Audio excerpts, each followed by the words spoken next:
Il y avait quelque chose dans le rythme de ce marteau qui ne sonnait pas comme de la violence. Ça sonnait comme de la détermination. Comme l'écho de quelqu'un qui a appris, de la manière la plus cruelle qui soit, que certaines portes ne cèdent que lorsqu'on frappe avec la précision chirurgicale de celui qui sait exactement ce qui se cache derrière et qui n'a plus peur de l'affronter. Une main de femme vieillissante, les ongles coupés à ras. Sans varnish. Les jointures marquées par des décennies de labeur manuel serraient le manche en bois usé avec une fermeté qui se passait de force brute, puisant uniquement dans une résolution inébranlable. Chaque coup était espacé, identique au précédent, semblable au pas d'un pèlerin marchant vers un sanctuaire qu'il a mis toute une vie à trouver. De l'autre côté de la porte, des pleurs étouffés. À l'extérieur, la pluie fine s'écrasait sur les tuiles en zinc avec ce murmure persistant de la bruine qui n'est pas pressé de s'arrêter. Retrait un huissier de justice tenait un document en titre du tribunal, patientant avec la froideur bureaucratique d'un homme qui a accompli cette tâche tant de fois qu'il a cessé de ressentir la tragédie de chaque expulsion. La voix était basse, presque intérieure, le genre de murmure qui n'est pas fait pour être entendu par les autres, mais pour empêcher celle qui parle d'oublier ce qu'elle sait. Tu m'as pris ma maison, mais tu n'as pas pu me prendre ce que j'ai appris enfermé dans ma chambre pendant que tu dormais, l'acte de propriété va sauter. Et tu vas me rembourser jusqu'au dernier centime. De l'autre côté de la ville, dans un bureau qui embaumait le cuir pleine fleurs et la climatisation réglée à cette température glaciale que seuls les lieux prestigieux peuvent s'offrir en plein hiver. Un homme assis derrière un imposant bureau en acajou ricanait. Pas le rire de quelqu'un qui trouve une blague amusante, le rire carnassier de celui qui savoure sa victoire. Il signait un contrat avec son stiplum d'une manière qui tenait plus de la performance théâtrale que de la nécessité. Sur le bureau trônait un cadre photo immortalisant un couple à l'hôtel, deux visages souriants avec l'insouciance tragique de ceux qui ignorent encore le sort que l'avenir leur réserve. D'un revers de main à peine conscient, un geste purement machinal, il poussa le cadre vers le bord, il bascula. Le verre percuta le sol avec ce fracas définitif du cristal qui se brise sans aucun espoir de réparation. Il ne daigna même pas baisser les yeux.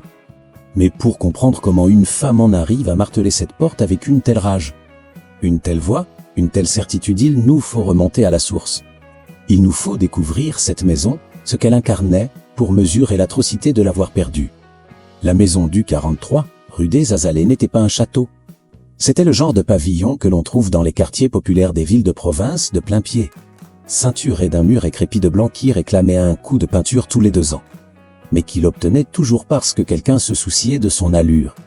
Dans le jardinet à l'avant, des azalées roses éclosaient chaque mois de septembre avec une ponctualité presque insolente, comme si la nature elle-même s'était calée sur le rythme de la maisonnée. Un chien croisé au pelage fauve, au tempérament placide, somnolait sur la véranda avec cette confiance absolue des bêtes qui se savent en sécurité. À l'intérieur, les murs racontaient une histoire que le plâtre conserve même quand on s'efforce de l'effacer. Le mobilier était modeste, une table à manger de 4 couverts dont la chaise de droite grinçait à chaque fois qu'on s'y asseyait. Un canapé au tissu à motifs floraux dont la coudoir gauche était légèrement affaissée, vestige des innombrables soirées passées toujours à la même place. Dans le coin du salon trônait une vieille machine à coudre à pédale en fonte, escortée d'une pile de coupons de tissu soigneusement pliés et d'une boîte en fer blanc regorgeant de bobines de fils colorés. Et cet après-midi-là, un 4/4 cuisait dans le four. L'odeur était de celle qui transperce les cloisons pour venir embaumer la rue avant même d'avoir franchi le seuil. Chaude, réconfortante, avec cette pointe de beurre doré que certains associent à leurs grands-parents, et que d'autres perçoivent simplement comme l'âme d'un foyer qui vous accueille à bras ouverts. Thérèse Mercier avait entre 50 et 55 ans. Elle était arrivée à ce stade de l'existence par le chemin ingrat de celles qui ont consumé toute leur énergie vitale à prendre soin des autres avant de songer à elles-mêmes. Sa pommade portait les sillons d'expression qui se gravent autour des yeux de ceux qui ont beaucoup souri. Ces fameuses pattes d'oie que certaines combattent à coups de crémore de prix, et que d'autres arborent fièrement comme le registre d'une vie véritablement vécue. Ses cheveux châtains, striés de mèches argentées, étaient tirés en une queue de cheval assez pratique, la coiffure de celles qui n'ont ni le temps ni le luxe de s'apprêter davantage. Elle portait une blouse en coton à fleurs, tellement lessivée que les rouges avaient viré au rose pâle et les verts, cette teinte indéfinissable qui naît de l'usure de l'indigo. Par-dessus, elle avait noué un tablier chiné en friperie. Elle achetait toujours ses tabliers d'occasion. D'abord par économie, mais surtout parce qu'elle avait compris que les toiles usées par d'autres possédaient une robustesse que le neuf bon marché n'aurait jamais. L'étiquette du prix pendait encore au col, car elle avait enfilé ce tablier pour la toute première fois ce jour-là et avait oublié de la couper. Ses ballerines en simili-cuir pelaient sur les flancs. Elle s'en était rendue compte la semaine précédente et s'était promis d'en racheter une paire. Avant que son esprit ne soit happé par d'autres urgences, 22 ans dans cette maison. La toiture avait fui en 2011. Elle avait elle-même étudié les différents types de tuiles, comparé les devis de 3 fournisseurs de matériaux, embauché l'artisan recommandé par le voisin et supervisé chaque jour du chantier. Car elle avait appris avec les années. Que suivre les travaux est bien différent de les flics et c'est la différence entre quelqu'un qui chérit le résultat final et quelqu'un qui méprise le processus. Le toit n'avait plus jamais fui. La réfection de la chambre, c'était elle aussi, en 2015. Elle avait choisi la peinture sur un nuancier face auquel elle était restée bloquée 20 bonnes minutes pour départager de blancs qui paraissaient identiques, mais qui ne l'étaient pas. Elle avait opté pour le blanc cassé aux nuances chaudes, car elle avait lu quelque part que cette teinte sublime est la lumière crépusculaire. Elle l'avait lu dans un des ouvrages empruntés à la médiathèque du quartier. Qu'elle fréquentait religieusement les jeudis soirs depuis qu'elle avait découvert la nocturne jusqu'à 21h. Elle avait commencé par des magazines de décoration et de bricolage, avant de dériver vers d'autres rayons. Comme le font les esprits curieux lorsqu'ils réalisent qu'un livre a le don d'ouvrir la porte à une infinité d'autres. Aucun de ces détails n'avait jamais attiré l'attention du directeur. Édouard Courcelles se gara devant la maison ce solo dans une berline allemande noire. Financé à des taux préférentiels réservés aux cadres de la banque où il sévissait depuis 16 ans. Dont on entend que directeur d'agence. Il se gara dans la rue parce que le garage était exigu, et il avait décrété, lors d'un jour funeste effacé de la mémoire collective, que sa berline importée méritait l'abri du garage, tandis que sa voiture à elle à l'époque où elle avait encore sa vieille Twingo de 2006. Revendue depuis pour payer un plombier pouvait bien pourrir sur le trottoir. Il passa la porte sans un mot de salutation. Ce n'était pas un oubli conscient. C'était simplement le cadavre d'une habitude qui avait existé aux prémices de l'heure.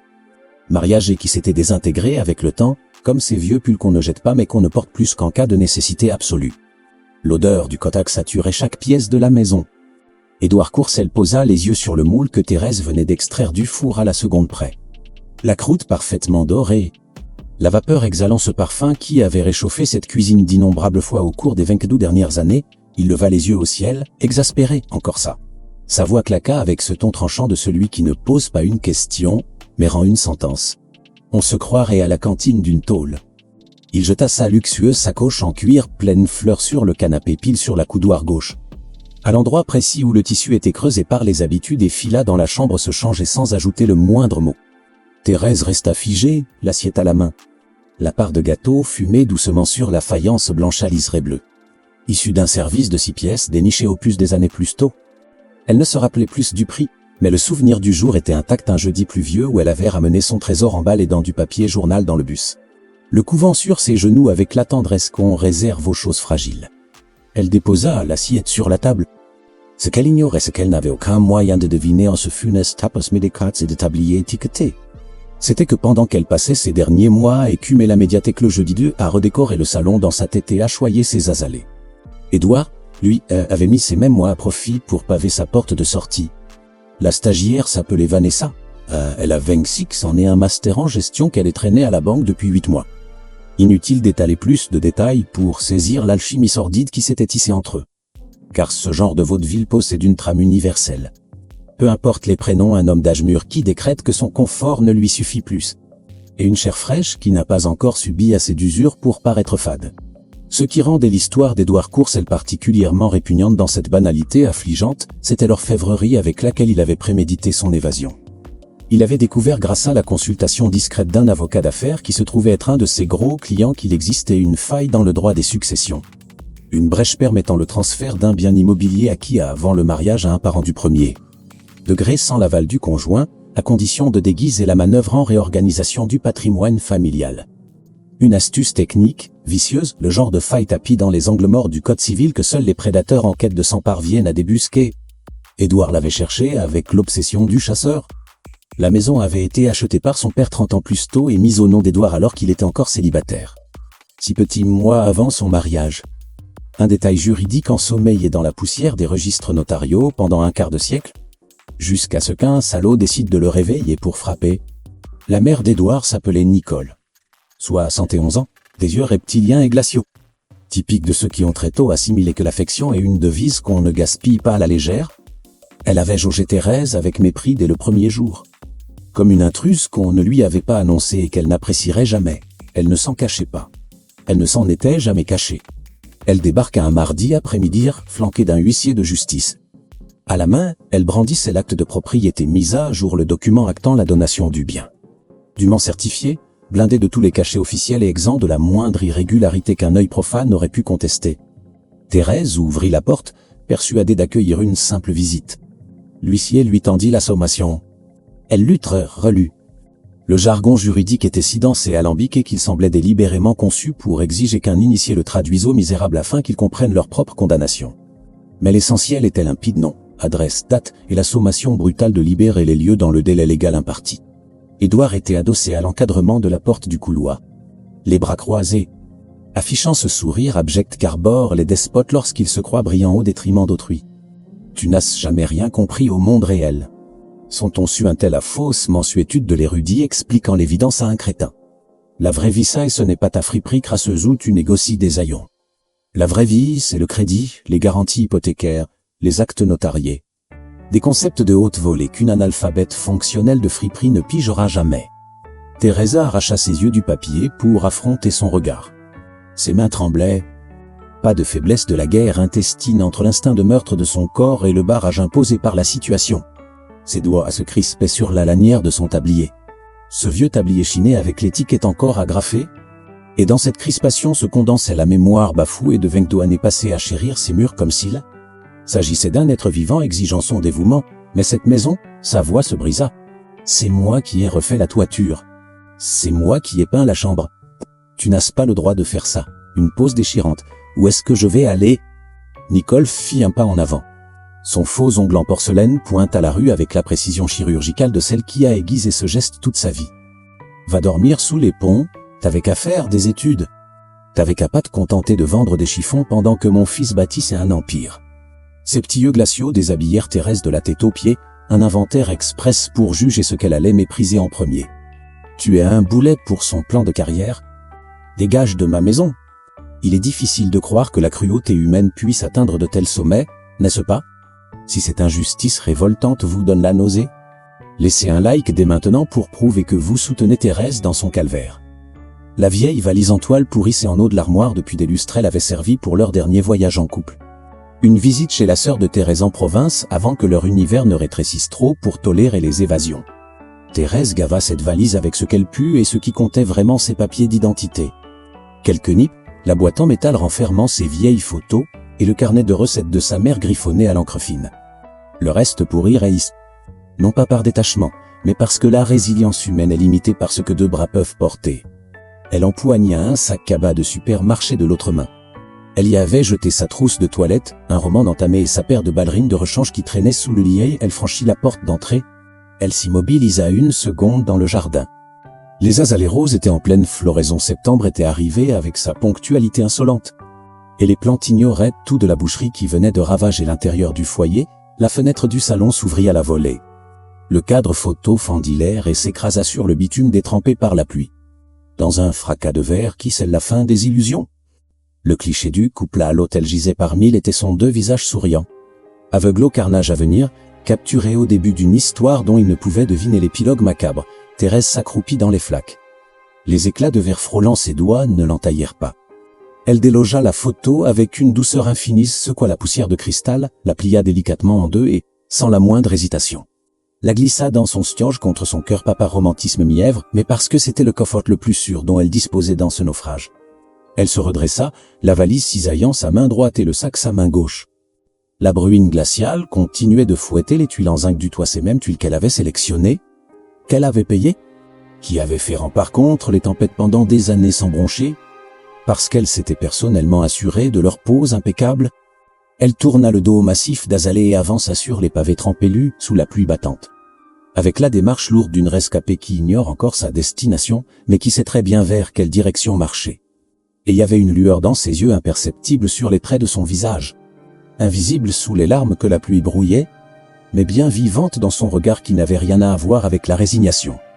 C'était l'aura redoutable de celui qui n'a pas encore échafaudé de plan, mais qui a déjà prêté serment de ne pas en rester là, le jeudi, la médiathèque fermée à 21h. Et Thérèse avait dévoré bien d'autres ouvrages que des catalogues de décoration au cours de ces dernières années. L'arrière-boutique de la friperie de l'Espoir mesurait tout au plus 12 mètres carrés. L'espace était bouffé par un lit simple, un portant de fortune croulant sous les dons de vêtements à trier. Un vasistas en verre dépoli qui filtrait plus les bruits de la rue que la lumière du jour. Et une chaise de jardin en plastique recyclée en bureau d'infortune.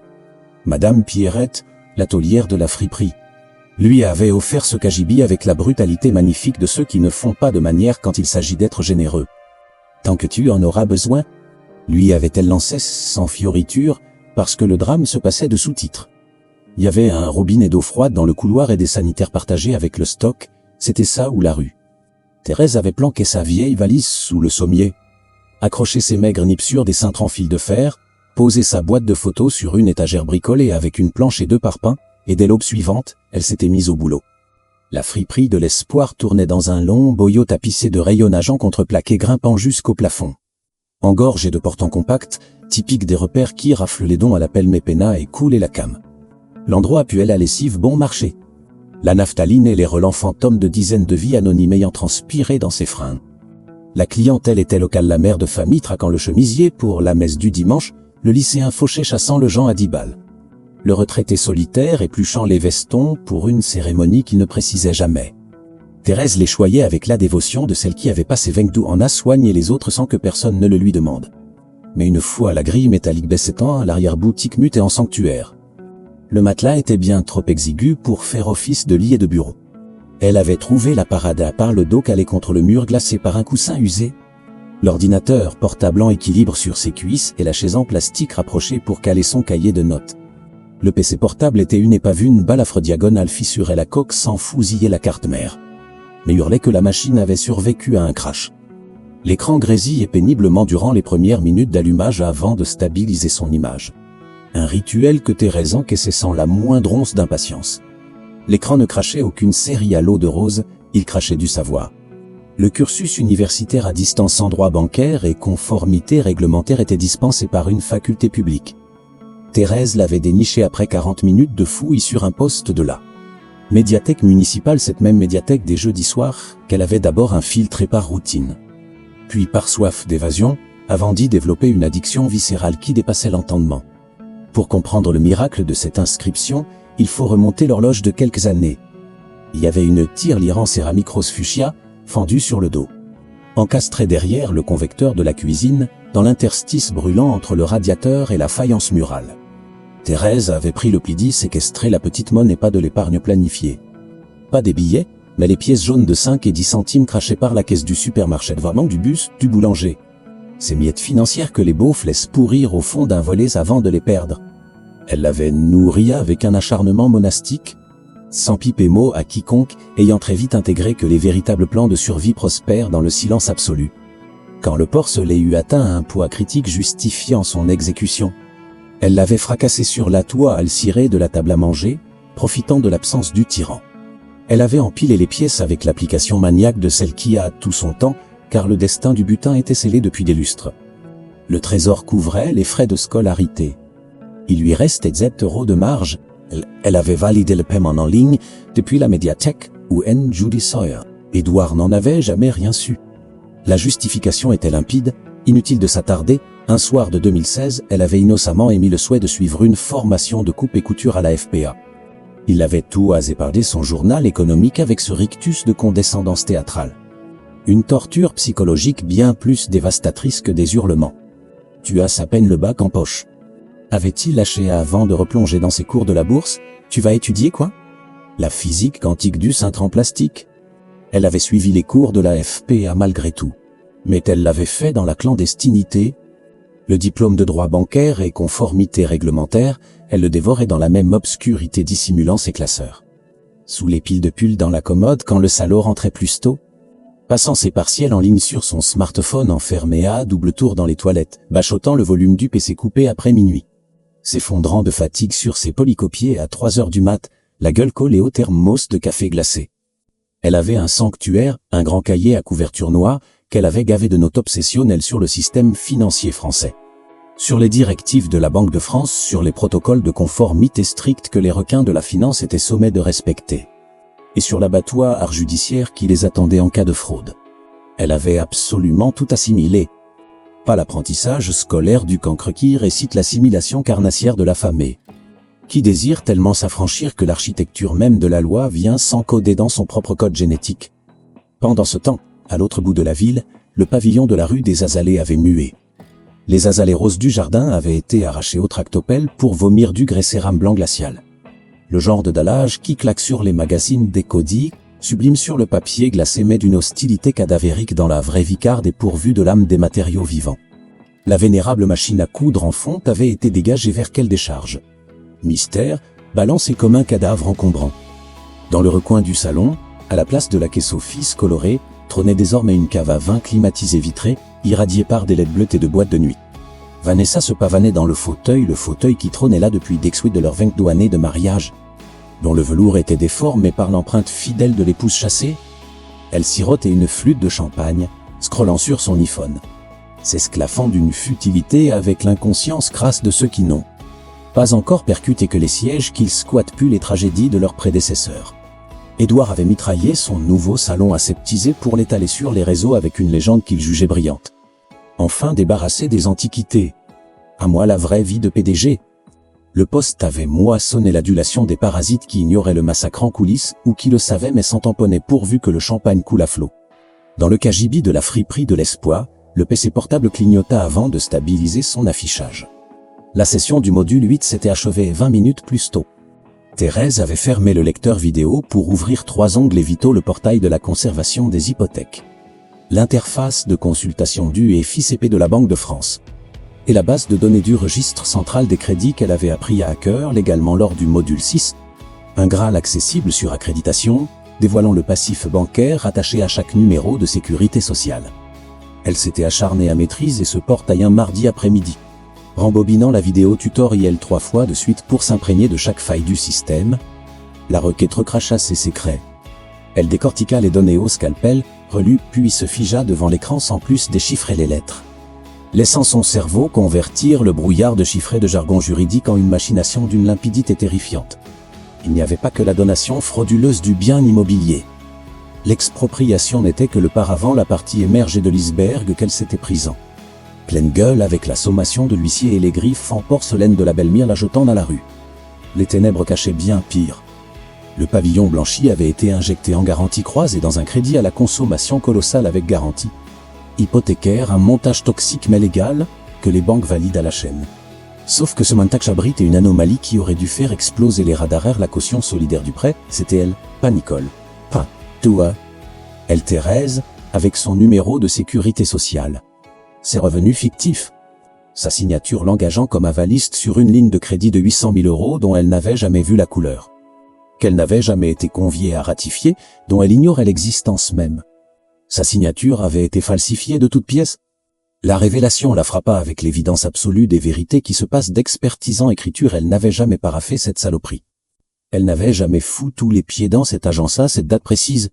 Elle pouvait même prouver son alibi, car son instinct de survie l'avait poussée à conserver ses tickets de bus, ses reçus de médiathèque et ses factures de formation horodatées.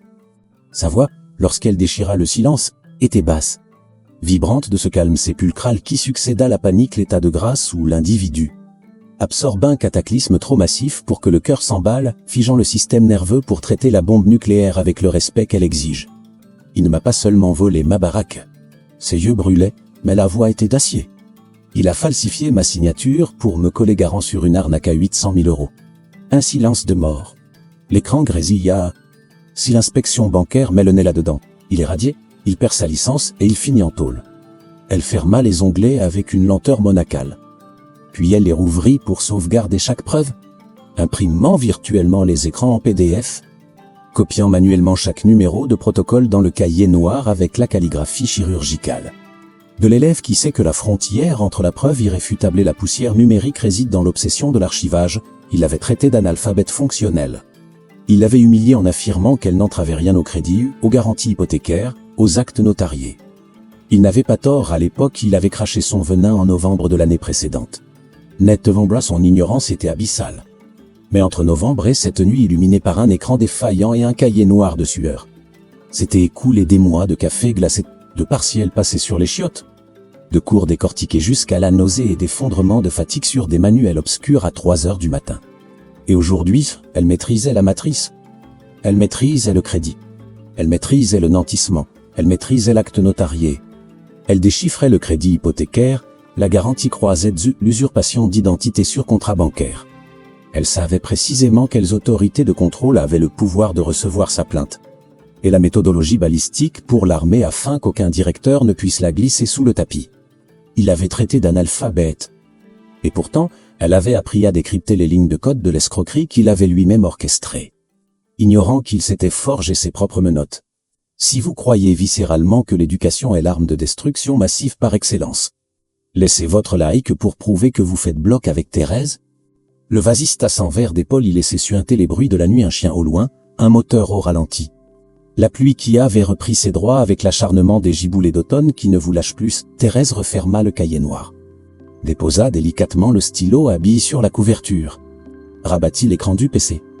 Et s'allongea sur le sommier miteux de son cagibi de 12 mètres carrés avec la quiétude impériale de celle qui, pour la première fois de sa chienne de vide, a enfin toutes les cartes maîtresses en main. Le service réclamation de la banque siégeait dans une forteresse pensée pour broyer les espoirs. Pas avec des vigiles hostiles, aucune pancarte n'interdisait de se plaindre, aucun cerbère ne vous crachait à la figure. L'aliénation était clinique. L'architecture de ces abysses, avec sa climatisation polaire. Ces salles d'attente interminables et la façon méprisante dont on vous balançait un formulaire vierge avec un trombone et 0 explication. Hurlait que le bureau n'existait que pour satisfaire aux normes légales, pas pour réparer la moindre injustice. Thérèse avait renseigné le dossier avec une calligraphie d'imprimerie. Elle avait agrafé les captures d'écran, les numéros de suivi, les PDF édifiants. Elle avait rédigé son réquisitoire dans une terminologie financière hardcore, non pas pour se pavaner, mais parce qu'elle avait compris que le jargon technique était le seul dialecte que ces cyborgs étaient programmés pour décoder. La sentence tomba 12 jours ouvrés plus tard, par email, expédiée en 4 misérables lignes. Après analyse de nos services internes, le dysfonctionnement signalé a été catalogué comme une divergence comptable n'excédant pas nos seuils de tolérance opérationnelle. Le dossier est classé sans suite. Nous vous remercions pour votre démarche. Elle avait lu cet affront 3 fois de suite. Puis elle avait fermé l'email, planqué le PC sous le lit et s'était liquéfiée sur la chaise de jardin pendant un laps de temps qu'elle ne parvint jamais à chiffrer. Ce n'était pas un abandon, c'était la latence vitale entre le moment où l'on constate qu'une porte est mûre et l'instant où l'on localise l'explosif pour pulvériser le mur d'à côté. Édouard avait un carnet d'adresses. Il avait corrompu ses âmes au cours de 16 années de carrière, de déjeuners d'affaires arrosés, d'ascenseurs envoyés qui n'étaient jamais qualifiés de pots de vin mais qui tissaient ce réseau mafieux servant de monnaie d'échange chez les cols blancs. Le signalement anonyme avait percuté le perfu du système et avait été dévié vers le broyeur bien avant d'atteindre le bureau des incorruptibles, mais d'autres maintenaient les rênes. L'avis d'audit surprise de l'autorité de contrôle prudentiel et de résolution avait fuité un vendredi dans le journal officiel sans balancer l'adresse de l'agence, sans cibler le directeur, mais planqué derrière un identifiant d'établissement que Thérèse avait appris à cœur au module 11 de son cursus. Elle s'était enfermée 40 minutes pour croiser les datas. Le doute n'était plus permis. C'était l'agence d'Édouard. Le motif officiel crachait de la suspicion de risque de crédit systémique. La novlangue bureaucratique pour hurler qu'une aberration dans la comptabilité avait fait exploser les algorithmes de la Banque de France. Une métastase financière impossible à étouffer sans y envoyer les squads de la mort. Édouard n'avait pas scié lorsque la tempête s'était annoncée. Thérèse l'avait appris de la bouche d'une frangine d'une guichetière de la banque. Cliente régulière de la friperie, pas une espionne stipendiée. Juste une pie bavarde qui déballait sa vie en essayant des fringues d'occasion, comme on se confesse à son coiffeur. Édouard a dit que c'était l'inspection de routine. Avais-je accassé la cliente, jaugeant un chemisier dans le miroir ébréché. Il a juré que les bilans étaient en béton armé. Thérèse avait acquiescé d'un signe de tête en repliant avec soin la chemise dédaignée. Le soir même, elle avait exhumé le cahier noir et s'était mise au travail. Le matin du jugement dernier, elle ouvrit les yeux bien avant la sonnerie du réveil. Le blazer bleu marine avait été raflé 3 semaines plus tôt, elle l'avait repéré sur un cintre rouillé un mardi matin, coincé entre une veste en tweed mitée et un blouson de cuir, et avait immédiatement repéré la pépite dont le prix de vente insultait la valeur réelle. 15 euros. Un tissu de maître, des épaules est implacable. La coupe des vêtements taillés pour survivre aux guerres et qui survivait. Et qui, moulant ses épaules ce matin-là, agissait comme l'armure d'hoplite qui a enfin trouvé son gladiateur. Elle avait largué le tablier de Souillon. Son sac à dos dissimulait le vieux PC, le grimoire noir, un dossier cartonné gavé de preuves tirées sur l'imprimante de la papeterie du coin pour 3,50 € la page. Et le laissa passe officiel d'audit qu'elle avait arraché via l'intranet de l'inspection bancaire un hack.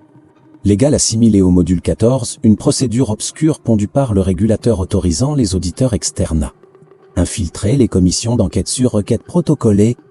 Elle s'était accréditée sous le titre de consultante indépendante en conformité bancaire. Ce n'était pas une usurpation de titre, elle avait torpillé le cursus. L'attestation n'en faisait foi. Elle avait 4 années de sang et de larmes dans les veines. Certes, elle n'avait pas le tampon ordinal officiel, elle le savait. Mais savait surtout qu'il n'était d'aucune utilité pour l'attentat qu'elle préparait. Balancer les têtes nucléaires sur le bureau d'une inspectrice de la Banque de France assermentée pour faire tomber les têtes. Le badge magnétique visiteur brûlait dans sa poche. Elle poirota sur un banc public crasseux face à l'agence pendant 22 minutes, aucune tétanie, un pur calcul balistique. Ces mois d'immersion l'avaient gavée d'un dogme absolu, on ne braque pas une salle de crise quand on est chaud. On la braque quand la cible est dans les cordes, à la merci du coup de grâce. Elle connaissait le timing de la CPR, elle savait que les premières heures servaient à engloutir les liasses fournies par le directeur de l'agence. Elle savait que c'était précisément face aux premières incohérences que les incorruptibles commençaient à poser les questions qui tuent. Lorsqu'elle fracassa la porte, un charnier comptable était en plein débat. La salle du conseil exsudait la morgue des exécutions financières, climatisation cinglante, table kilométrique, fauteuil de cuir noir dont le placement orchestrait la chaîne alimentaire. L'inspectrice en chef trônait avec ce masque de marbre des bourreaux qui ont dépecé pire que vous et ne simulent même plus l'empathie, une froideur clinique. Forgée dans l'acier des audits, à milieu de la neutralité hypocrite des managers. Ses lunettes cerclées d'argent glissaient sur l'arête de son nez alors qu'elle autopsiait les dossiers. Édouard transpirait de l'autre côté du front, flanqué d'un café grand cru qu'il avait offert en vain, snobé et refroidissant devant lui. La sueur perlant sur son col italien était discrète, mais trahissait l'animal traqué. Thérèse s'avança dans la lumière. L'onde de choc dans les prunelles de son ex-mari fut nucléaire et instantanée, la lividité cadavérique carbonisa la rage. Et la rage fut cotie par l'asphyxie. Ses pupilles dilatées hurlant qu'il venait de capter ce qu'elle détenait, et que son irruption dans cette salle scellait sa mise à mort en direct. Elle l'ignora comme un vulgaire meuble. Elle harponna l'inspectrice du regard. « Madame l'inspectrice, je vous prie de m'excuser pour cette intrusion. » Sa voix coula avec la sérénité glaciale de la snipeuse qui a recalibré son arme 1000 fois. Non pas pour impressionner la galerie, mais parce qu'elle avait accepté le prix du sang qu'elle allait verser. « Mon identité importe peu pour l'instant. » Elle dégrafa sa sacoche. Déposa les bombes sur le chêne massif avec la chorégraphie morte. Elle répétait toute la nuit l'ordonnancement fatal. Chaque zone de frappe surlignée au fluo jaune pour que l'œil du prédateur vert roule immédiatement l'anomalie. Mais je vous apporte sur un plateau l'extrait du fichier FICP lié au numéro de sécurité sociale de Madame Nicole Courcelles. Je vous invite à consulter la case 43B. La commissaire de la Banque de France baissa les yeux sur le document. Les revenus déclarés pour garantir cette ligne de crédit à la consommation de 800 000 €. S'élèvent à 32 000 € par mois. Enchaîna Thérèse, l'index pointant les résits sans effleur et le papier, respectant le protocole sacré de la manipulation de preuves formelles. Or, l'avis d'imposition de la caution solidaire atteste d'une pension de retraite équivalente à 2 SMIC, la signature de l'avaliste. Figurant sur l'annexe 440, c'était prétendument la mienne. Une seconde de silence lourd, pas pour le suspense de pacotille, mais pour ériger une potence mentale. Sauf que je n'ai jamais mis les pieds dans cette agence pour ratifier ce torchon. Ce montage grossier relève du faux, usage de faux et de l'escroquerie en bande organisée contre le système financier français. Le fauteuil de direction s'écrasa au sol avant même que le salaud ne crache un mot. Il avait bondi sur ses pieds, un spasme réflexe. L'instinct de fuite d'un système nerveux central gavé d'adrénaline pure face au peloton d'exécution. Le corps réagissant avant même que le cerveau n'ait formulé une parade. La chaise gisait sur la moquette, il ne tenta même pas de la relever. C'est un tissu de mensonge. Ses cordes vocales déraillèrent dans un cri aigu. Il était flagrant qu'il avait simulé dans sa tête une esquive magistrale, mais que le perfus avait explosé en vol. C'est une folle alliée, elle vend des fripes crasseuses. Elle ne pige rien à ce qu'elle bave.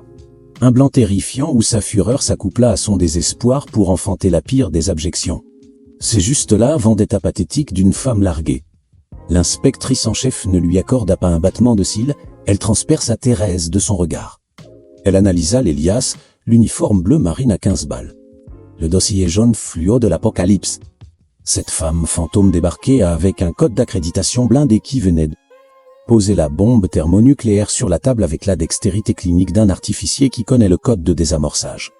Un frisson déforma la commissure des lèvres de l'incorruptible, pas un sourire bienveillant.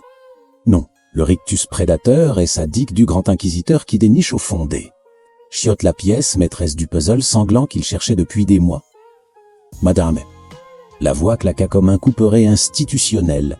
Seriez-vous en mesure de me citer l'article du Code monétaire et financier encadrant la justification des revenus dans l'octroi d'une caution solidaire? Thérèse ne sourcilla pas d'un millimètre. Pas par un vulgaire bachotage d'élève modèle parce qu'elle avait phagocyté la loi. L'abîme sépare l'ignorant qui récite du maître qui respire le code et l'inspectrice reconnut instantanément la bête de guerre. L'article L. 313 à 16 du Code de la consommation et l'arrêté du 25 novembre 2021 paragraphe unique. La sentence tomba avec le flegme majestueux de l'architecte décrivant les fondations de son œuvre. La solvabilité doit être inéluctablement démontrée par la production des fiches de paye ou de l'avis d'imposition sur le revenu des personnes physiques. Toute dissimulation ou falsification de la capacité de remboursement constitue une infraction pénale engageant la responsabilité directe du mandataire social de l'établissement. Le silence d'Eutrimbé qui s'abattit sur la pièce était le silence asphyxiant des cryptes, où le destin vient de basculer sans aucun putain de retour en arrière possible. C'est difficile d'imaginer qu'une pourriture puisse passer sa vie à rabaisser une femme en la traitant d'inculte, pendant que celle-ci absorbe l'arsenal nucléaire suffisant pour désosser son empire criminel brique par brique, pas vrai?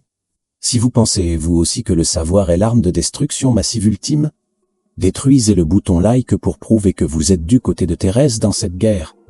L'inspectrice couva l'épreuve à charge quelques longues secondes. Elle braqua ensuite ses projecteurs sur Édouard le cadavre debout, sa chaise toujours vautrée sur la moquette. La sueur ruisselant à grosses gouttes sur ses tempes.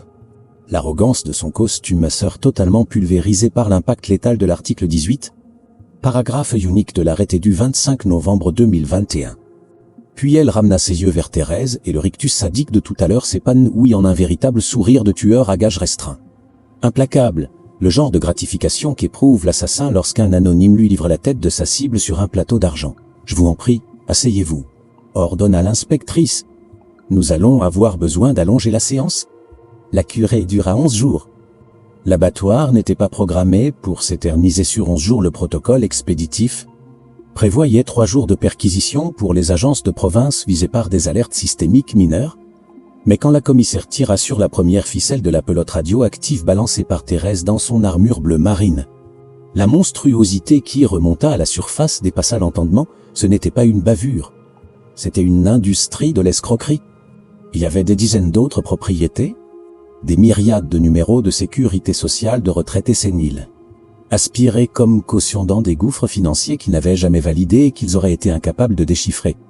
Des montagnes de signatures imitées à la chaîne sûre des contrats, dont les victimes n'auraient même pas soupçonné l'existence. Édouard avait bâti son cartel pyramidal durant 4 ans. Dopé par l'arrogance débile de l'intouchable qui s'imagine que son costume le blinde contre la guillotine. Il s'était lourdement planté sur la balistique. Le licenciement pour faute lourde fut expédié par les ressources humaines en moins de 24 heures chrono face au risque pénal. La tour de contrôle avait atomisé son directeur avec la célérité des lâches désireux de prouver à la justice que le cancer ne touchait que cet organe. La certification à MF Le Gras l'accréditant. Édouard a manipulé des portefeuilles boursiers fut révoqué à vie par l'autorité des marchés financiers, avec la froideur cynique du couperet administratif. L'intégralité de son épargne salariale fut gelée par commission rogatoire tandis que la brigade financière de la police judiciaire ouvrait son instruction. Il avait attaqué le système financier français. Le crime de Lise Majest ne se paye pas qu'au tribunal civil, il appelle la destruction totale de l'escroc qui s'est servi de la banque comme d'une arme contre elle-même. Édouard avait été exfiltré par la porte de service des poubelles le 11e jour. Sanglé dans un vulgaire polo froissé, orphelin de sa serviette en cuir, démuni de son oreillette en or, amputé de sa berline allemande saisie aux aurores par les huissiers en guise de garantie. Il avait dû mendier un Uber sur le trottoir poisseux avec son iPhone dont l'écran en miettes était le seul qui avait échappé au cesse. Patientant 4 longues minutes avec le rictus hébété du naufrage et qui pige enfin que son empire de verre peut s'effondrer. Bien plus vite qu'il ne s'est érigé. Mais le coup de grâce de l'apocalypse couvait un dernier obus dans son barillet. La plainte civile avait été déposée par l'avocate commise d'office, une jeune louve, fraîchement sortie du barreau. désigné par l'aide juridictionnelle que Thérèse avait décroché en bétonnant son dossier de surendettement avec les méthodes apprises dans ses propres cours.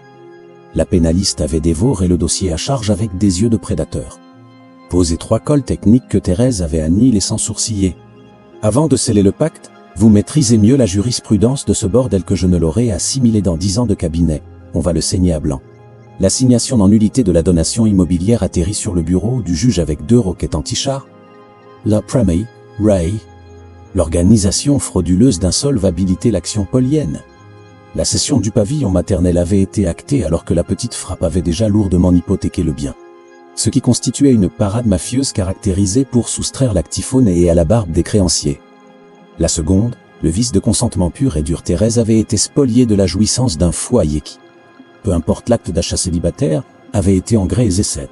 Rénové et entretenu par les deniers de la communauté maritale pendant 2 décennies, le magistrat n'avait pas tergiversé 48 heures. Le jugement pulvérisa l'acte notarié de donation. La maison retournait dans le giron de l'indivision matrimoniale, ce qui, en clair, signifiait qu'elle revenait sur le billot du juge aux affaires familiales traitant leur divorce pour être estimée et liquidée au prorata du régime de la communauté. L'histoire aurait dû s'arrêter sur cette victoire de David contre Goliath, sauf que l'ingénierie juridique accouche souvent de monstres que personne ne contrôle. Et le démon de la justice frappa sous la forme d'un commandement de payer par huissier diligenté par les requins de la banque. L'emprunt empoisonné de 800 000 € avait été verrouillé par une garantie hypothécaire en béton. La manœuvre était une escroquerie pénale. Certes, c'était acté par la PJ et centralisé par le parquet. Mais l'hypothèque avait été purgée au cadastre bien avant la plainte. Et la banque jouissait du privilège d'irrévocabilité du créancier de bonne foi. La banque ordonna la saisie immobilière implacable. Le pavillon allait être vendu aux enchères publiques pour éponger le gouffre. Édouard avait réceptionné l'assignation dans son QG de fortune chez maman. Dans cette tôle qui avait réintégré le patrimoine de Nicole, mais qui exsudait maintenant la pestilence de la fraude. Le nom de Nicole Courcelles était cramé haut et FICP, devenu le pestiféré que plus aucun banquier de France n'aurait accepté d'approcher, même avec une perche. Il avait tenté de joindre Vanessa en désespoir de cause. L'appel avait rebondi sur la messagerie. La deuxième tentative aussi. À la troisième, un mémo vocal préenregistré de 40 secondes lui expliquait, avec la condescendance expéditive de la meuf qui a déjà refait sa vie, qu'elle dépensait à sa propre carrière. Et lui souhaitait bon courage pour la suite. La belle-mère s'était fossilisée sur la chaise de sa cuisine pendant de longues heures sans lâcher le moindre mot. Accouchant du silence le plus cadavérique que Nicole Courcelles ait produit en 71 ans d'existence malfaisante. La vente aux enchères publiques était programmée un mardi matin glacial au tribunal judiciaire du département. L'amphithéâtre pouvait engloutir 40 rapaces. Ils étaient mectois à se disputer le cadavre avocat, voyeur. Et la meute habituelle des marchands de biens qui écument ces abattoirs pour se repaître des ruines d'autrui. Les sièges en plastique s'alignaient misérablement. L'avocat poursuivant crachota dans un micro défectueux. Le juge président l'audience martela son pupitre en chaîne d'un coup de marteau qui claquait avec la sécheresse des couperets définitifs. Le blazer bleu marine drapait les épaules de Thérèse, reconduit dans ses fonctions d'armure de guerre. Le prêt d'accession sociale avait été validé 10 jours plus tôt dans la succursale d'une banque concurrente de l'autre bout de la métropole. Face à une conseillère qui ignorait tout de la dynastie Courcelles et qui avait épluché le dossier de Thérèse avec une intégrité professionnelle foudroyante. Le parchemin universitaire du droit bancaire avait fait foi de qualifications professionnelles, garantissant une solvabilité présumée. La demande d'aide juridictionnelle avait forcé les portes du programme de logement subventionné. Le dossier était un chef-d'œuvre de l'ingénierie du cahier noir chapitré, archivettant estampillé eurodaté. Le mail de validation était tombé à 18h40 un jeudi soir. Elle l'avait ouvert sur sa vieille bécane agonisante, dans le fond de la friperie, les pieds posés sur la chaise de jardin bancal. Elle avait observé un long silence mortuaire. Puis elle avait exhumé le cahier noir et gravé la date au fer rouge. Reléguée au fond de l'amphithéâtre, adossée contre la tapisserie beige gerbeuse réservée aux infrastructures d'État. Arrête ou une mort-vivante sanglée dans un vieux polo délavé oubliait le cachemire italien. C'était un bout de coton difforme, col boursouflé par les passages au tambour bon marché. Édouard Courcelles s'était traîné jusqu'ici sans même comprendre son propre masochisme. Peut-être l'instinct voyeur qui pousse les gens à ralentir devant un carambolage mortel sur l'autoroute. Flanquée à sa droite, Nicole avait échoué sur un siège de la deuxième rangée avec la décrépitude d'une baronne déchue qui porte les stigmates de l'autorité mais s'est fait amputer de son royaume. Comme Seps dégaina la dépouille. égrenant la fiche signalétique adresse, superficie, prestation, et la mise à prix dérisoire fixée par le cahier des conditions de vente. Son timbre était celui de l'employé des pompes funèbres qui liquidera 100 cadavres. Aujourd'hui, avec le même détachement qu'un postier oblitère ses timbres. Il n'eut qu'une seule levée de main, une fois, le marteau braqué vers le ciel, 2 fois. Le compte à rebours cynique. Le mutisme étouffant de la salle transpirait ce malaise de ceux qui voient y venir le peloton d'exécution, mais où la loi commande d'attendre la dernière rafale. 12 voice. Le bout de bois fracassa le bloc de chêne, adjugé. À l'adamant blazer bleu marine, au prix de la mise à prix du cahier des charges, 150 000 €. Édouard s'arracha de sa tapisserie crasseuse, une magouille. Ses cordes vocales se déchiraient dans l'hystérie des vaincus, pas le mépris vicieux de l'open space, pas les menaces minables du couloir conjugal, le braillement animal d'un port à l'abattoir qui réalise qu'il n'y a plus aucun filet de sécurité. Elle n'est pas solvable. Elle refourgue des fringues de clochard assez irrecevables. Le gendarme du tribunal était un vétéran placide qui avait géré des dizaines d'épaves de ce genre et connaissait la procédure d'évacuation par cœur. Zero violence. Une efficacité mortelle, une poigne sur l'épaule du dégénéré, une clé de bras souple pour le dégager vers la sortie, et un murmure monocorde lui stipulant que la vente était purgée et que ses gémissements devaient être consignés au tribunal de grande instance. Nicole avait coulé de sa chaise en plastique pour se fossiliser dans une posture ubuesque, le coma végétatif de la mégalomane dont le processeur interne vient de griller face à la surchauffe de la réalité. Un voisin de banc l'empêcha de s'éclater le crâne au sol. Elle resta vautrée, les paupières scellées, le visage momifié par la déconnexion astrale. Thérèse n'avait même pas daigné tourner la tête pour insister au spectacle. Elle fixait son avocate, qui rassemblait les bordereaux de vente avec la précipitation glaciale des requins du barreau qui ont une autre affaire sur le feu. Il n'y avait entre les deux Amazones que le regard complice et silencieux des tueux. Agaches qui viennent d'exécuter un contrat complexe et peuvent enfin ranger les flingues.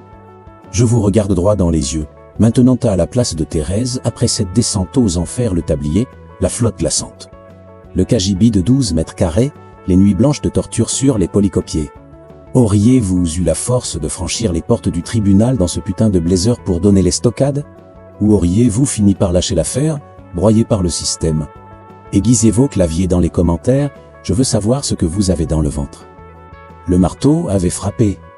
Et le claquement sec du bois sur le pupitre en chêne était exactement la réplique sismique du vieux manche d'outil. Percutant la porte d'entrée sous la pluie battante, la cadence du conquérant qui sait ce qu'il attend de l'autre côté de la barricade et qui a définitivement cramé sa peur. Le barillet était neuf et la clé brillait de son blindage inviolable. L'une des premières frappes chirurgicales de Thérèse après l'adjudication fut de commander le remplacement de la serrure, pas par vengeance haineuse, ni pour la théâtralité du geste, mais avec le pragmatisme militaire de celle qui sait qu'on ne barricade pas une forteresse par courtoisie. La nouvelle clé était plus courte, taillée dans un alliage supérieur. Elle l'avait trimballée dans la poche de son blazer pendant 72 heures. Jaugeant le poids de cet objet minuscule avec la révérence d'un sceptre royal qui transcende sa fonction première. Elle était arrivée à pied. Le bus l'avait recraché au croisement et elle avait avalé les 100 derniers mètres. Le sac à dos vissé aux épaules et un cabas en toile à la main, pas l'ignoble valise de son expulsion, qui croupissait encore sous le lit de la friperie en attendant son exfiltration finale. Ce cabas contenait les premières offrandes pour réanimer l'âme du sanctuaire. Des infusions relaxantes, une chandelle et l'indestructible grimoire noir. Elle manipulait le loquet du portail quand le bruit éclata. D'abord des aboiements, puis le crépitement frénétique de griffes sur l'asphalte avec cette course désespérée des clébards, qui flairent leur maître bien avant que la génétique ne confirme ce que la murle déjà, le chien bâtard pelage fauve des boulets de l'impasse. Voisine, il avait squatté le trottoir d'en face pendant l'hiver, maintenu en vie par la voisine qui déposait des croquettes sans rien attendre en retour. Il avait poireauté avec la loyauté indestructible des fauves qui ignorent le concept d'abandon. Il se jeta sur elle, son train arrière disloqué par l'hystérie de l'amour brut. Ses pattes avant décollant du bitume, surchargées par une dose d'allégresse beaucoup trop massive pour un seul animal. Elle laissa traîner sa main. Il enfouit son crâne contre sa paume, déchargeant le poids émotionnel de la bête errante qui a enfin retrouvé sa boussole. Elle poussa le portail en fer forgé. Le jardin était défiguré. Le grès cérame cadavérique étouffait la terre des azalées exterminées. Une chape de glace qui n'allait pas bouger aujourd'hui, car on ne dézingue pas du carrelage blindé un lundi absui sans un arsenal l'oursa. Ce serait la curée d'un futur samedi, à genoux dans la boue, les mains colleuses à la reconquête du territoire. Mais son cabas recelait ses premières munitions des bulles achetées pour 8 balles le lot de 5 aux fleuristes du coin. Et sur le flanc gauche de la cour, un artisan incompétent avait foiré le nivellement du céram, laissant une balafre de terre arable que l'humidité avait déjà purgée. C'est sur cette ligne de front qu'elle planterait son drapeau. À l'intérieur, la propriété avait été saisie garnie de son mobilier obscène. Financé par les deniers de la criminalité bancaire, ces biens faisaient partie du lot exécuté. Ils étaient encastrés dans les murs, ils étaient donc légalement sa putain de propriété. Le canapé de cuir à Rogan, elle le bâillonna avec un plaid crocheté durant ses nuits d'insomnie à la friperie. Lorsque l'épuisement lui interdisait d'étudier mais que la rage l'empêchait de dormir. Un tapis en jonc de mer brute vint recouvrir le carrelage frigorifique du salon. Non pas pour masquer la tumeur, mais avec le snobisme victorieux de celle qui impose désormais sa propre scénographie sur le champ de bataille. La cave à vin climatisée et ses LED bleutées de Stlap croupissaient dans l'angle mort. Éteintes, éventrées, ses étagères chromées luisant dans un vide pathétique. Elle la jaugea longuement avec l'œil de l'urbaniste confronté à un espace perdu, ce qu'elle n'était ni plus ni moins. Dès le lendemain, elle avait exfiltré la machine à coudre en fonte braconnée dans un tfait à 6 pâtés de maison de la friperie. Une sœur jumelle de la martyre sacrifiée par Édouard. Elle l'avait encastrée dans le caisson de la cave à vin avec le soin jaloux de l'ingénieur qui implante un cœur nucléaire. Les étuis de bouteilles immaculées avaient englouti les codes d'Allosélé. Manuel de conformité bancaire avec la fluidité cynique des objets forcés de changer d'allégeance. L'éclairage LED bleu, une fois réactivé, irradiant les tranches des lois républicaines avec une solennité d'outre-tombe. Transfigurant un gadget de nouveau riche en un mémorial cyberpunk à la gloire de la justice implacable. La friperie de l'espoir était restée la chasse gardée de Madame Pierrette. Elle avait accueilli les adieux de Thérèse avec la même sauvagerie magnifique qui avait dicté son accueil, aucun discours larmoyant. Juste une étreinte de Grizzly et la phrase foudroyante « Tu m'as rapporté 100 fois ce que j'ai pu t'avancer ». Thérèse avait emporté cette punchline comme l'une des rares vérités pures glanées au cœur des ténèbres. Son cabinet de consultante sauvage avait éclos comme un feu de forêt. Une voisine de palier l'avait abordé sur le perron pour l'interroger sur le hack du prêt d'accession sociale. Thérèse avait décortiqué le processus. La voisine avait ameuté sa belle-sœur. La belle-sœur avait tracté 2 collègues. En moins de 30 jours. 23 Amazones s'entassaient dans le local de l'association locale un jeudi soir, le créneau sacré de son ancienne messe à la médiathèque, buvant les paroles d'une femme sanglée dans son armure bleue marine à 15 balles. Thérèse leur démontait, avec un pragmatisme de tueuse à gages. L'anatomie de l'hypothèque conventionnelle, la dissection de la case 43B du FICP. Et le protocole d'urgence lorsqu'un escroc exige votre signature au bas d'un document bancaire piégé. L'armure bleue marine était devenue sa toge magistrale. Pas par un délire mégalomane par l'usure de l'action. C'était la cotte de maille qu'elle endossait pour monter au front, et la cadence des offensives avait scellé la légende de cette cape indestructible. Dans un tiroir de la cuisine, un carnet à souche accumulait les consultations privées que certaines sœurs d'armes exigeaient. De monnayer des tarifs dérisoires, calibrés à l'aune de la misère de leur compte en banque. Une misère qui avait été la sienne pendant si longtemps. C'était largement suffisant pour honorer les traites du prêt, avec une marge de manœuvre. C'était la victoire totale.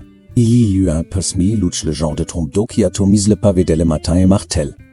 La ville avec une violence sadique et inépuisable. La pluie noircissait le bitume et bombardait le feuillage des platanes avec ce fracas apocalyptique dont Thérèse était tombée amoureuse dans son ancienne cellule. Car c'était la seule musique capable d'infiltrer son vasistas brisé sans mendier sa permission. Elle trônait dans sa cuisine, une tasse de son café pur arabica fumant dans la porcelaine ébréchée du vieux service du marché. Le grimoire noir grand ouvert, préparant les munitions lourdes pour son plaidoyer du jeudi. Le tintamarre remonta de la chaussée. Pas le brouhaha habituel, un sifflement mécanique d'agonie sous les cordes d'eau. Le hurlement pathétique d'un moteur diesel crachant ses poumons. Suivi de jurons étouffés et du silence sépulcral d'un mastodonte métallique qui claque au beau milieu d'une zone rouge. Elle ne bondit pas à la fenêtre, elle touilla son café. Acheva la notation de son article de loi. Puis, avec la lenteur majestueuse du félin attiré par le bruit du charnier, elle leva son visage vers le carreau ruisselant. Le quart de ramassage avait rendu l'âme à une quinzaine de mètres de son QG un bahut interurbain déglingué. Ralliant la banlieue à la campagne, son jaune d'origine cramé par les intempéries et le désespoir. Les usagers s'en extirpaient avec cette gueule de déprimés chroniques résignés à la galère. Sans savoir si le purgatoire allait durer 5 minutes ou 2 heures. Et à l'arrière, un mec poussait la ferraille dans la boue. Pas en solo, le chauffeur était au volant, tandis qu'un de ses sous s'arc-boutait sa carcasse pour désembourber le tas de tôle vers le bas-côté. L'angle de la fenêtre encadrait parfaitement le forçat engoncé dans l'uniforme piteux de la société de transport. Lessivé par la pluie torrentielle jusqu'à ce que la frontière entre son épiderme et son bleu de travail ne soit plus qu'un amas spongieux et répugnant. La chasuble poisseuse collée aux vertèbres, la flotte dégueulant de ses sourcils, la torture physique tétanisant ses trapèzes pour ébranler un monstre d'acier inerte. Il releva sa gueule de naufragé. C'est impossible de savoir si c'était l'horlogerie diabolique du karma ou le radar primitif qui aimante toujours l'esclave vers le trône de son bourreau. Mais les prunelles noyées d'Édouard Courcelles percutèrent la baie vitrée de la propriété qu'il avait frauduleusement escamotée, qu'il s'était fait arracher par la justice, et qui venait d'être braquée aux enchères pour 150 000 misérables euros par là. Meuf de la friperie sanglée dans son costard bleu marine. Thérèse planta son regard dans le sien. Sans le feu de l'enfer, l'incandescence de la haine s'était consumée depuis longtemps dans les cours magistraux de minuit et les thermos de café glacé. Sans l'orgasme malsain de la vendetta nécessite de considérer l'adversaire comme une entité digne de souffrir pour ressentir un semblant d'excitation. Sans le deuil des 22 années passées, la mélancolie était scellée à perpétuité dans la boîte aux lettres rouillées du passé, exilée loin du poste de pilotage. Dans l'océan de ses yeux, il n'y avait que l'indifférence impériale de celle qui contemple un parasite se noyer sous l'orage. Elle tira le rideau occulant et replongea dans son arabica et ses codes de procédure pénale. Le chien bâtard lâcha un unique aboiement de conquérant dans le jardin pâle alerte du gardien. Le cri de guerre joyeux de la bête sauvage qui communie avec la tempête avant de sombrer dans le mutisme absolu. Si je vous mets au pied du mur, maintenant qu'est-ce qui a le plus désintégré l'ego du requin de la finance? Se faire déchoir de son trône d'or et de banquier mafieux. Ou cracher ses poumons dans la boue en voyant la femme de ménage squatteur le palace qu'elle lui a volé avec ses propres armes. Balancez votre venin dans l'espace commentaire, je veux savoir de quel bois vous chauffez. Sur la cloison maîtresse séparant l'évier de la nouvelle bibliothèque juridique, un blason de guerre en bois brut était placardé. Pas une connerie achetée chez Ikea à une planche de cagette poncée à la main. Badigeonnée d'encre indélébile avec la calligraphie nerveuse des insoumis qui se contrefoutent de l'esthétique quand le message est de la nitroglycérine. La gravure hurlait place ne sous-estimez jamais une femme capable d'éplucher un contrat. À sa droite, enfermée dans un cadre blanc immaculé de chez le quincaillier, siégeait l'attestation universitaire du cursus de droit bancaire et conformité réglementaire l'état civil authentifié. Le sceau inviolable de la République actant la mutation financée par une tirelire en forme de cochon éclaté en cachette sur un bout de toile cirée. Dans la tranchée du jardin, là où la lèpre du Grésséram avait été éventrée pour faire place au gravat exhumé à main nue 2 samedis de suite, les premières boutures d'azalée prenaient racine. L'éclosion n'était pas pour demain, septembre était encore loin. Et la nature se contrefiche de la névrose du jardinier impatient.